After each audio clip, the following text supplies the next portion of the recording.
नमस्कार दोस्तों, कैसे हैं आप लोग। आज मैं आपके साथ आरटीपी नवंबर 20 का एक बहुत इंपॉर्टेंट क्वेश्चन डिस्कस करने वाला हूं, जहां पर कहीं ना कहीं हमारे नोट्स में करेक्शन भी है। तो अगर आप ये वीडियो देख रहे हैं तो इसको ज़रूर देखिएगा। Very very very very important question, question number 4 of RTP. It is related to dividend striping.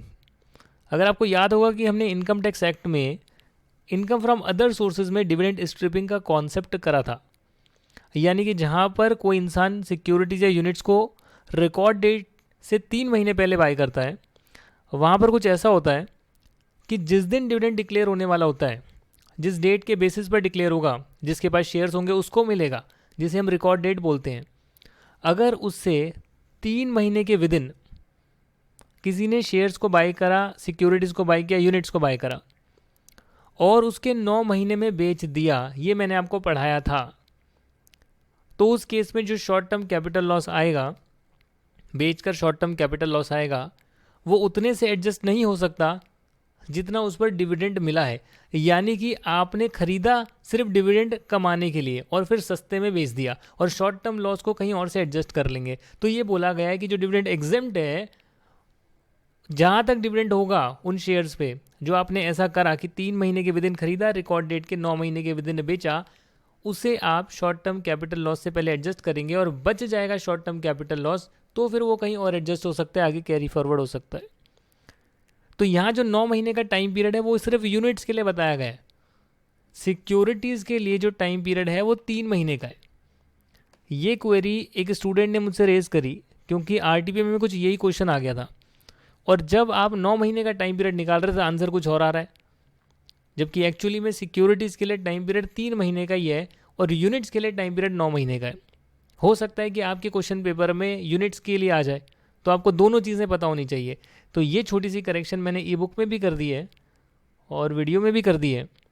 तो अगर आप दोबारा से वीडियो देखेंगे कभी भी तो उसमें करेक्टेड ही मिलेगा आपको। बट फिर भी हम ये क्वेश्चन को डिस्कस करते हैं, इस क्वेश्चन को कैसे करना है। तो यहाँ पर मिस्टर अर्जुन है जिनके पास 1000 शेयर्स हैं एक्स लिमिटेड के, जो कि एक कंपनी है, पब्लिक कंपनी लग रही है, प्राइवेट वर्ड नहीं आ रहा है। और वो उन्होंने एक्वायर करे थे 1 जुलाई 18 को, 600 रुपये पर शेयर में एक्वायर करे थे। हालांकि इन्होंने शेयर्स को बेच दिया टू शौर्या, 500 शेयर्स को बेच दिया to Shaurya on 1 May 2019 for 550 per share. X limited ने डिक्लेयर करा है 65 रुपीज़ पर शेयर का डिविडेंड ऑन 28/7/2019, 28 जुलाई 2019, और ये रिकॉर्ड डेट है। मिस्टर शौर्या ने 300 इक्विटी शेयर बेचे, तो अब रिकॉर्ड डेट के बाद किसने बेचे? मिस्टर शौर्या ने बेचे। तो बात किसकी हो रही है? मिस्टर अर्जुन की नहीं हो रही है, मिस्टर शौर्या की हो रही है। वेरी इंपॉर्टेंट, क्योंकि जैसे रिकॉर्ड डेट आया आपको क्लिक हो जाना चाहिए कि भाई रिकॉर्ड डेट के बाद बेच कौन रहा है, तो शौर्या बेच रहा है। तो दैट मीन्स कि आपको शौर्या की इनकम निकालनी है। यानी कि शौर्या ने खरीदा 500 शेयर्स खरीदे 550 रुपये में, जो कि 1 मई को खरीदा 2019। मई के बाद 20 जुलाई जो है वो इसके 3 महीने के विदिन आ रहा है। आपने जो है डिविडेंड को रिसीव करा, इन्हीं शेयर्स पे 500 शेयर्स पर 65 रुपये का डिविडेंड रिसीव करा, और डिविडेंड एग्जेम्प्ट होता है, आपको पता है। उसके बाद आपने 300 शेयर्स बेच दिए शौर्या ने 475 में, यानी 550 का खरीद कर 475 में बेच दिए 28 सितंबर 2019 को। तो ये आपका जो रिकॉर्ड डेट है 28 जुलाई की, उसके बाद अगस्त, सितंबर और अक्टूबर, 20 अक्टूबर तक जो है 3 महीने होते हैं। अगर ये यूनिट्स होते तो 9 महीने की डेट लेते हैं, क्योंकि ये शेयर्स हैं, अदर सिक्योरिटीज है, यूनिट्स नहीं है, तो इसलिए 3 महीने का टाइम पीरियड लेंगे, रिकॉर्ड डेट के बाद भी, रिकॉर्ड डेट के पहले भी। तो यहाँ जब 3 महीने आप देख रहे हैं तो वो 3 महीने के विदिन जो है यहाँ पर आपने सेल करी है और लॉस में सेल करी है। बाकी के 200 शेयर्स जो हैं वो इन्होंने 450 पर बेचा, फिर 550 का खरीद के 450 पे बेचा, फिर लॉस किया। बट ये बेचा है 28 अक्टूबर 2019 को, यानी रिकॉर्ड डेट के 3 महीने के बाद। उसके साथ में जो है इनका कुछ लॉन्ग टर्म कैपिटल गेन है 50,000 का। आपको शौर्य की इनकम निकालनी है। तो ये क्वेश्चन को कैसे करेंगे? डिविडेंड स्ट्रिपिंग का क्वेश्चन है, शौर्य के लिए आया है, अर्जुन के लिए नहीं आया है, क्योंकि शौर्य ने खरीदा, फिर शौर्य ने डिविडेंड रिसीव करा, फिर शौर्य ने बेचा। तो शौर्य के परस्पेक्टिव से आपको इनकम निकालनी है। ये करने के लिए दोस्तों मैंने यहाँ पर कैलकुलेट करा है। जब आपने शेयर को खरीदा तब तो वो आपकी कॉस्ट ऑफ एक्विजिशन हो गई, आपने 550 में खरीदा होगा, फिर आपने जो है 475 में बेचा। यहाँ पर दे रखा है 475 में आपने बेचा, 300 शेयर्स आपने बेचे, 3 महीने के विद इन बेचे रिकॉर्ड डेट के, तो दैट मीन्स कि 475 में से जब आप कॉस्ट माइनस करेंगे 550, तो 75 पर शेयर का आपने लॉस खाया है। और वो 75 पर शेयर का जो लॉस है मल्टीप्लाई बाय 300 शेयर्स, क्योंकि 300 शेयर्स आपने बेचे हैं, तो ये करीब निकल कर आएगा 22,500 का लॉस। आप जब इसको पेपर में दिखाएंगे, वैसे तो ऑब्जेक्टिव टाइप क्वेश्चन है, इसके लिए ऐसे कराएं, पेपर में आप लिखेंगे 475 multiply by 300 sales consideration minus 550 multiply by 300 shares cost of acquisition, और उसके बाद आप निकालेंगे कितना आपका लॉस आ रहा है, शॉर्ट टर्म कैपिटल लॉस। मैं सिर्फ आपको कैलकुलेशन परस्पेक्टिव से दिखा रहा हूँ कि भैया 475 में से अगर आप 550 माइनस करेंगे, सेल में से कॉस्ट माइनस करेंगे, तो 75 पर शेयर का आपको लॉस आ रहा है, जो कि 300 शेयर पर जो है 22,500 का लॉस आएगा।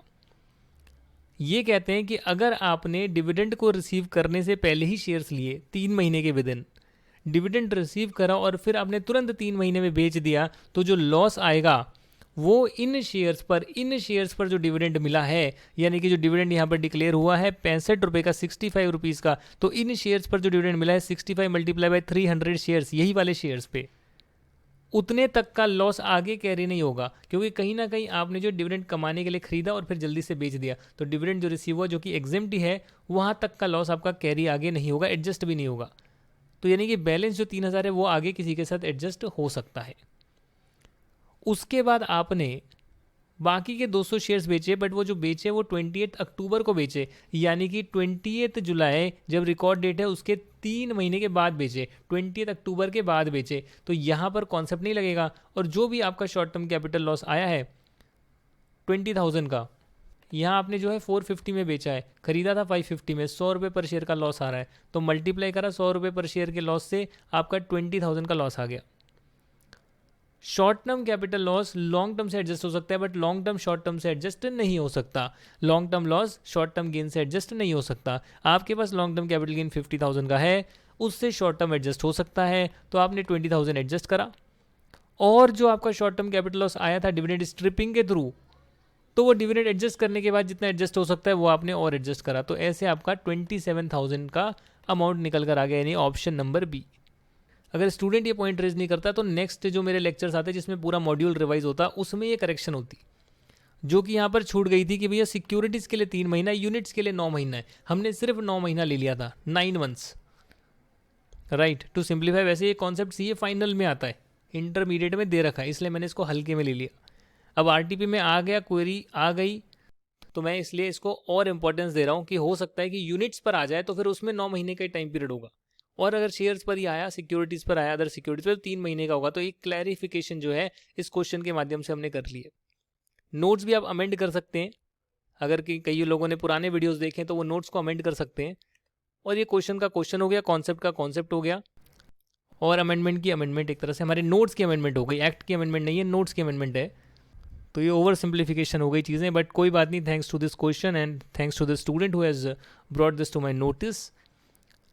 ये मैं आप लोगों के बीच में करेक्शन एज वेल एज जो क्वेश्चन डिस्कस करा है उससे जो है सारी चीज़ें क्लैरिफाई हो गई है। अगर आपके पास हैंड रिटन नोट्स है, आपने हाथ से बनाए, तो उसमें भी आप ये इंसर्ट कर सकते हैं, सिक्योरिटी पे डैश डाल के लिख सकते हैं 3 मंथ्स, यूनिट्स पे 9 मंथ्स। अभी सिर्फ हमने 9 मंथ्स लिखा हुआ है, तो उसको करेक्ट कर लीजिएगा। और ये क्वेश्चन भी आप ज़रूर कर लीजिएगा, आया है तो इसको कर ही लीजिएगा डिस्कस, क्या पता पेपर में आ जाए। Thank you for watching this, wish you all the best, stay blessed, stay happy, keep revising and clear your exams. God bless you and bye bye.